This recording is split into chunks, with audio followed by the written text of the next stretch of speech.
ఆప్కి అదాలత్లో స్వామి రామ్దేవ్ గారి మీదున్న ఆరోపణ. ఈయన అధికారానికి చాలా దగ్గరగా ఉండాలనుకుంటున్నారు. స్వామి గారు మిమ్మల్ని కలిసే పత్రికా విలేకరులు ఏమంటున్నారంటే, అలాగే మీడియా వాళ్ళు ఏమంటున్నారంటే, ఆరోగ్యం, యోగా వీటి గురించి మాటలు తగ్గాయి, మీరు రాజకీయాల గురించి ఎక్కువ మాట్లాడుతున్నారంటున్నారు. ఈ దేశంలో జరిగే కొన్ని విషయాల గురించి ఇక నేను దాని గురించి ఏదైనా చెప్పానంటే నేనేదో పాపమో నేరమో లేకపోతే రాజకీయం చేస్తున్నట్టు నేను ఎప్పుడు అనుకోను. నేను ఇవాళ కూడా చెప్తున్నాను, నేను ఇప్పుడు దాకా ఏ రాజకీయ పార్టీలో మెంబర్ కాదు, ఏ రాజకీయ మీటింగ్కి వెళ్లలేదు. భవిష్యత్తులో కూడా నా తీర్మానం ఇదే. ఇంతకుముందు ఏ రాజకీయ నాయకుడితో చేరలేదు. అదేవిధంగా భవిష్యత్తులోనూ నా జీవితం ఉన్నంత వరకు నేను ఏ రాజకీయ పార్టీలోనూ చేరను. ఇదే నా బాధ్యత. మీరు ఏ రాజకీయ పార్టీలోనూ చేరనంటున్నారు, మీరే సొంతంగా పార్టీ పెడతారా ఏంటి? విషయం ఏంటంటే, నేను నా మాటల్ని అంత శక్తితో బయట పెట్టేటప్పుడు ఒక విషయాన్ని ఒక మనిషి ఎనర్జీతో చెప్పితే అది ఆ విషయం దాడిని ఏర్పరిస్తే ప్రజలు భయపడిపోతున్నారు. అందువల్ల కొంతమంది రాజకీయ నాయకులు భయపడుతున్నారు, బాబా రామ్దేవ్ ఇక్కడికి వస్తే ఏంటని. అది వాళ్ల కళ. అలా అంతా ఎవరో ఆలోచించాల్సిన అవసరం లేదు. ఈ అనుమానం ఎందుకు వచ్చిందంటే, మీరు హరిద్వార్లో కన్నా ఢిల్లీలో ఆశ్రమం పెడతారని చెప్పారు కదా, అందుకే వచ్చింది. యోగా యొక్క పెద్ద తీర్పుగా మారొచ్చు. లోకంలో ఉన్న ప్రజల్ని ఆరోగ్యంగా మార్చాలంటే దానికోసం ఒక పెద్ద తీర్పు కావాలి.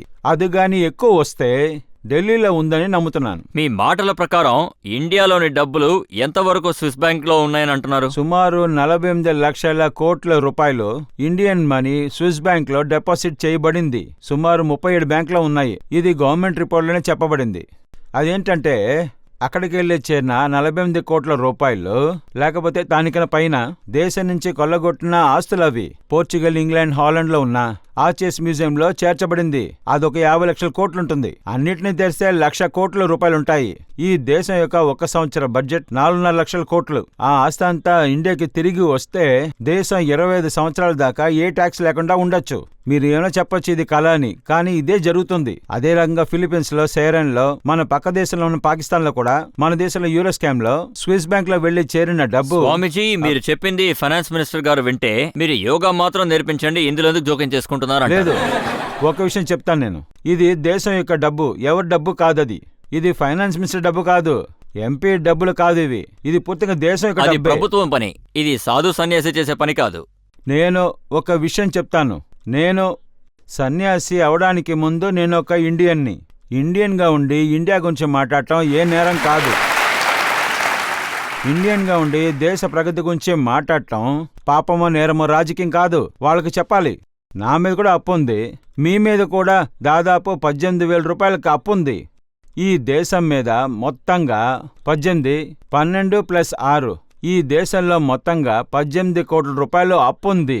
ఒకవేళ వాళ్ళు డబ్బు తిరిగిపోతే ఇండియన్ గవర్నమెంట్ చేయాల్సింది ఒకే పని, ఒక ప్రపోజల్ పాస్ చేసి యుఎన్కి పంపించాలి. యుఎన్ మూలంగా స్విస్ గవర్నమెంట్కి విషయం వెళ్తుంది. అక్కడి నుంచి మన డబ్బు మనకి ఇండియాకి తిరిగి వచ్చేస్తుంది. ఇది మంచిది కదా? మాటలు వింటే మీరు ప్రధానమంత్రి అవ్వాలని కోరుకుంటున్నట్టున్నారు. నేను ప్రధానమంత్రి అవ్వాలని ఆశపడలేదు, అదేవిధంగా ఫైనాన్స్ మినిస్టర్ అవ్వాలనుకోవట్లేదు. నేను ఒకటి అడుగుతున్నాను, నేను చెప్పింది ఫ్యాక్టా కాదా? మొదటిగా ఏం చూడాలంటే మనం, ఒకవేళ ఇది ఫ్యాక్ట్ అయితే ఇక్కడ కూర్చున్న వాళ్ళందరూ ఈ విషయం మాట్లాడాలా వద్దా మీరే చెప్పండి. మాట్లాడాలని అందరూ చెప్తున్నారు. మీరు ఈ విషయం గురించి ఫైనాన్స్ మినిస్టర్ దగ్గర అడగాలి. మీరెందుకు అప్పు తీసుకుంటున్నారు? ఇండియా లోపల మల్టీనేషనల్ కంపెనీస్ని రప్పిస్తున్నారు. బిచ్చం అయితే వాళ్ళు వరుసలో మీ దేశాన్ని నించోబెట్టారు. ఈ దేశపు డబ్బులు తిరిగి వచ్చేస్తే ఒకే రోజులో ఈ దేశం లోకంలోనే చాలా పెద్ద ఆర్థిక శక్తిగా మారొచ్చు. అప్పుడు అమెరికా మన ముందు చేతులెత్తుకు జోడిస్తుంది, ఎందుకంటే అదే ఎక్కువ అప్పు తీసుకున్న దేశం. ఇలాంటి ఒక పరిస్థితుల్లో ఒక మామూలు మనిషిగా ఇలా ఆలోచించకూడదా?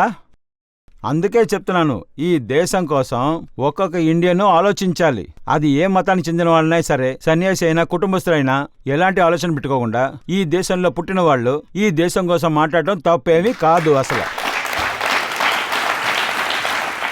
మీరు మల్టీనేషనల్కి వ్యతిరేకంగా మాట్లాడుతున్నారు, అమెరికాకి వ్యతిరేకంగా చాలా స్ట్రాంగ్గా మాట్లాడుతున్నారు, రాజకీయ నాయకులకు వ్యతిరేకంగా మాట్లాడుతున్నారు, బాబాలకి వ్యతిరేకంగా మాట్లాడుతున్నారు. మీకు భయం వేయట్లేదా? నాకేమనిపిస్తుందంటే, నేను ఈ లోకంలో ఉన్నంత వరకు లోకంలో ఉన్న ఎలాంటి శక్తులు కూడా నన్ను ఏమీ చేయలేరు. ఎందుకంటే దేవుడు ఆశీర్వాదం నా మీద ఉంది. ఈ దారిలో నడుస్తున్నప్పుడే నేను ముందే నిర్ణయించుకున్నాను ఈ దారి ముళ్ళుగానే ఉంటుందని. కానీ దాని తర్వాత కూడా నేను ఈ విషయాన్ని చెప్తున్నాను, రుబ్బురోల్లో తల పెడితే రాయి గురించి ఎందుకు బాధపడాలి? దీన్ని నేను ప్రారంభంలోనే అంగీకరించాను. దాన్ని అంగీకరించిన తర్వాతే నేను దేశ ప్రగతి కోసం, ప్రజల ప్రగతి కోసం నాకు సరైనది నేను మాట్లాడుతున్నాను. దేశ ప్రగతి కోసం మాట్లాడడం పాపమో నేరమో కాదు. దానికోసం దేశ ప్రగతి కోసం ప్రమాదం వచ్చినప్పుడు ప్రశాంతంగా ఉన్నామంటే అదే పాపం నేరం.